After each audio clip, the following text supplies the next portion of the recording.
A Bíblia tem mais de 31 mil versículos, e em dezenas deles, pessoas com fé real, chamadas por Deus e usadas por Ele, ficaram com medo, tremeram, fugiram, adoeceram, não conseguiam dormir, pediram para sair. Não eram pessoas sem fé, eram as figuras centrais das Escrituras. A pregação tradicional apresenta esses personagens como modelos de coragem, e são, mas costuma cortar a parte onde eles ainda estavam com medo antes de agir. É exatamente essa parte que importa para quem assiste aos meus vídeos. Porque se você é cristão e tem ansiedade, você provavelmente já ouviu que é falta de fé, que quem crê de verdade não sente esse peso. E essa frase, mesmo dita com boa intenção, muitas vezes por pessoas que amam você, machucam de um jeito específico. Ela te faz sentir culpado por algo que está registrado na Bíblia, em mais de um lugar. Vamos abrir esses textos para olhar um pouco mais de perto. Juízes 6. O povo de Israel vivia aterrorizado pelos midianitas, escondendo comida, fugindo para as montanhas, sobrevivendo com o que encontrava. E num canto aí desse cenário, um homem chamado Gideão, ele está debulhando trigo escondido num lagar, para ninguém ver. Ele tem medo físico, medo prático, medo concreto. É exatamente aí que o anjo do Senhor aparece e diz: "O Senhor é contigo, ó homem valente, valente guerreiro", dito para um homem escondido com medo. Quem que vê um homem escondido e fala: "Você é valente"? Né? O chamado não esperou o medo acabar. Ele chegou dentro dele, dentro do medo, durante.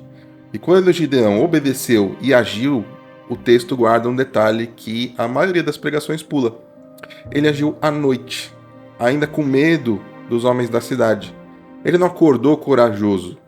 Ele obedeceu assustado, e a coragem foi aparecendo no caminho. Jeremias, ele foi chamado ainda jovem, e a primeira coisa que disse foi: "Ah, Senhor Deus, não sei falar". Ele começou duvidando de si mesmo. Ele passou décadas pregando uma mensagem que ninguém quis ouvir. Ridicularizado, preso, descido num poço de lama.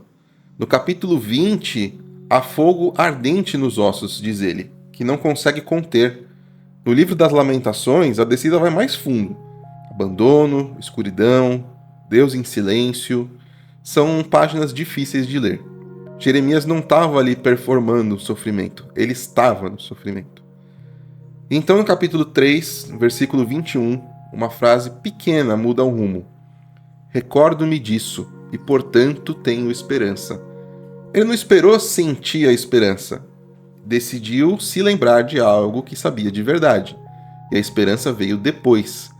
As misericórdias do Senhor se renovam a cada manhã. Não porque a situação tinha mudado, porque ele escolheu olhar para o outro lado. Lucas, capítulo 10. Jesus estava na casa de Marta e Maria.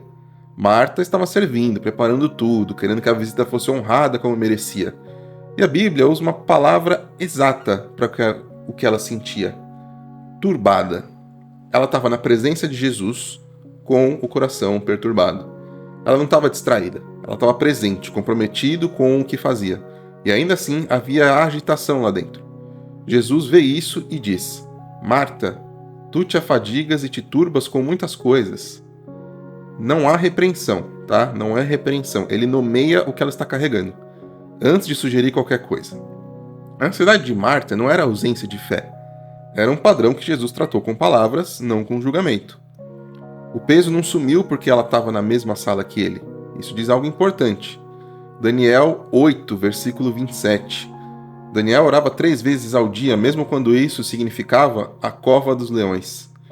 E o texto escreve, sem rodeios: "Eu, Daniel, adoeci e estive de cama alguns dias". Depois de uma visão, ele ficou de cama. O capítulo 10 vai além. "Não me sobrou força alguma". O corpo dele cedeu, sem conseguir se levantar. O anjo que aparece não repreende nem instrui. Ele simplesmente toca nele e diz: "Não temas, varão muito amado. Sê forte e anima-te". E depois toca de novo. O anjo tocou Daniel antes de dizer uma palavra. Foi a primeira coisa que ele fez. Talvez porque o corpo de Daniel precisasse disso antes de qualquer outra coisa.